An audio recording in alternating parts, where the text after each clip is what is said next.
The Buzz with Jess Lujan. Good evening, Guam. I'm Jess Lujan. Welcome to this edition of The Buzz. Exciting show tonight. I've got, of course, Ron McNitch, professor, University of Guam, my former producer and former producer of the Positively Local with former Senator Tony Blas, Ryan St. Nicholas. And, of course, tonight we're devoting our show talking about former Senator and talk show host Tony Blas. Good evening, gentlemen. How you guys doing? Good evening, Jess. Good evening. Hey. Let me start out because Ryan used to produce my show, The Buzz, Yep. okay, radio. We had a great time there, but this basically, that wasn't the start of talk radio. It goes way back to Sus Chamorro, of course, you know, and you picked up, of course, with Senator Tony Blas. But tell us the genesis of your start with a former senator.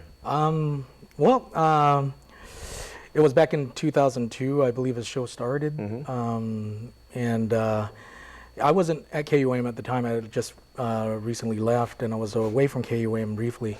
But then our good general manager, Joey Calvo, gave me a call, asked me to meet with him, and he told me all about Tony's show and that it needed a producer. And I guess, the experience that I brought to the table was, I also ran radio stations too as well prior to leaving, which was our sister station, I-94. And so when I came in 2002, Tony's show had already started, I believe, 5-6 months into it. And I ended up taking over from there. And As his producer, yeah. As his full-time producer. And my job basically was to make sure Tony connected to the people via radio.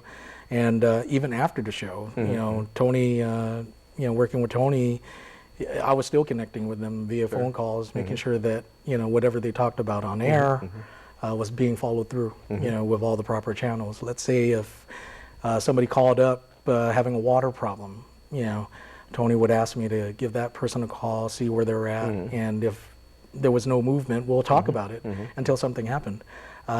Tony's show was pretty good, lots of fond memories. And I know the doc probably remembered this one about the ESPN freelance journalist that wrote a story on ESPN and posted it up on the website.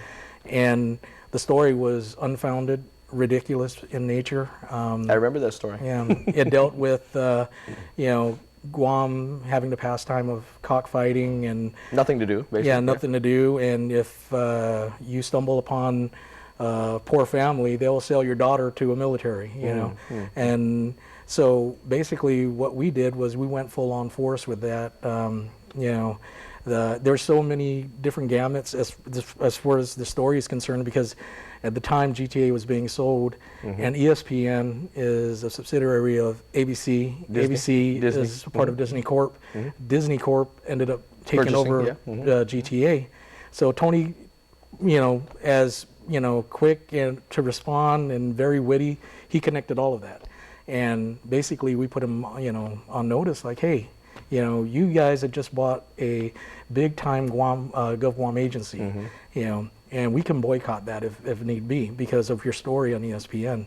So it was a story that I got from a friend. I made Tony read it. He was livid. We talked about it on the air, and it reached the proper channels all the way up in New York at ESPN, where a representative from ESPN ended up calling into the show, apologizing, for this freelance writer. And as a matter of fact, the freelance writer got a retraction on it. Yeah. No retraction, taken out. Just taken out.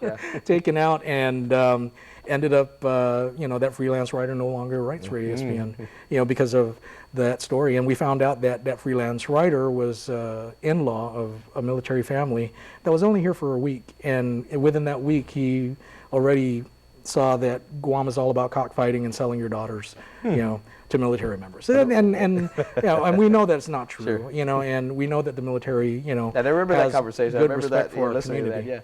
that. Yeah. No, the reason I asked here because I know from in the very beginning you had a rocky start actually with Senator former Senator. We would always pick on him too. As a matter of fact. Tony Blas. Oh, yeah. You weren't immune to his to his talk. Tell us the genesis of your. Well, when I first met Senator Blas, he was a senator, and I didn't like him. I really didn't, and I didn't. You know, and rarely will I say something like this, but the reason I'm saying it is I changed my opinion of him 100% after I got to know him. I didn't like him at the time because he was critical of the Doc Sanchez Scholarship Program. And once I showed him that the program was helping working parents to get an education and government employees to become managers in the government, once he understood the program, he became one of its strongest supporters. But when I first met him, we kind of, we didn't get along very well.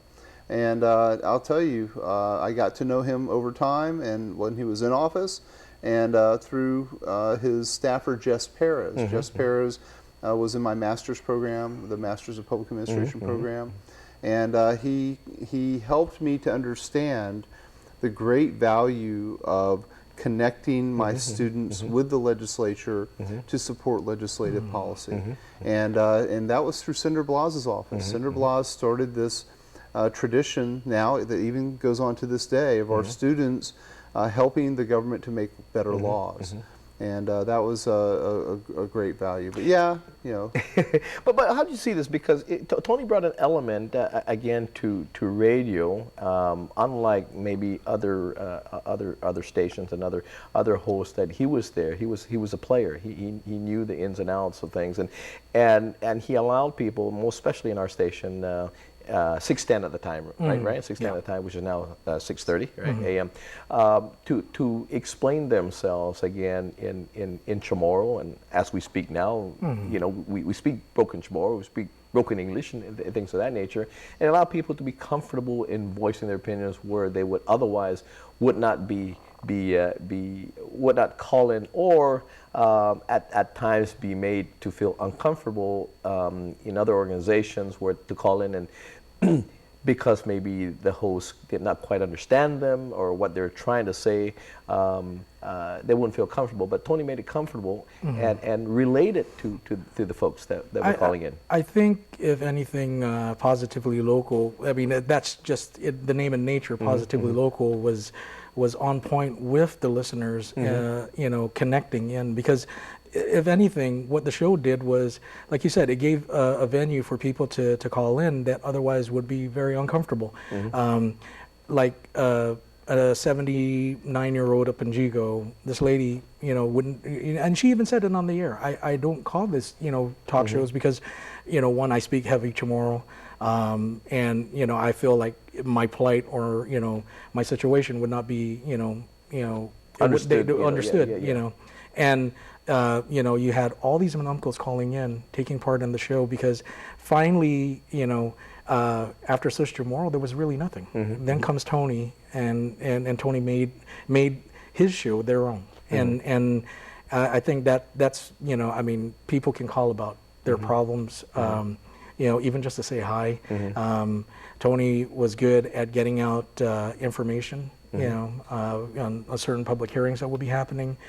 He would do the obituaries every morning for our people that are not in Guam, but they are listening via online to hear that their family member had been had passed away. He was social media before the social media. If it didn't happen unless you heard it on Tony's show. That's we often joked about that, and I think that's where I got it from Ron. That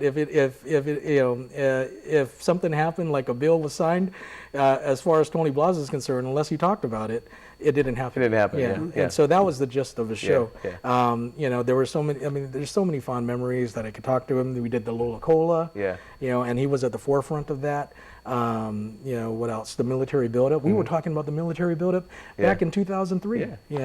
All the way up then. And so, Doc, how important is that again, even as we speak? Because we still picked up elements. We still continue elements of that it becomes actually what you stir up in the morning basically becomes the menu. What's discussed in the social gatherings and in the funerals and fiestas and things of that nature. Especially when it's explained out even more, because we hit on the news basically, right?